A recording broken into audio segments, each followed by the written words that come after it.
નમસ્કાર, સ્વર્ણિમ ન્યૂઝમાં આપનું સ્વાગત છે. હું છું એઆઈ એન્કર તાનિયા.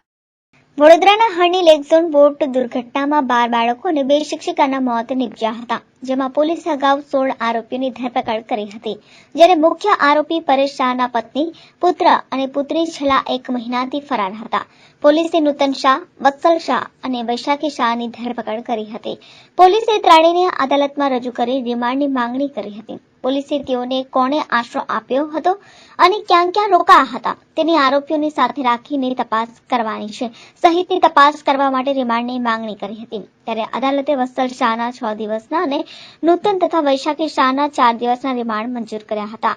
અત્રે ઉલ્લેખનીય છે કે આરોપી પૈકી વત્સલ શાહ 10%, નૂતન શાહ 5% અને વૈશાખી શાહ 5%ના ભાગીદાર છે. કોટા પ્રોજેક્ટ્સમાં જે કરાર કરવામાં આવ્યો હતો તેમાં વત્સલ શાહ સિગ્નેચરી ઓથોરિટી હતો. રિપોર્ટ સ્વર્ણિમ ન્યૂઝ.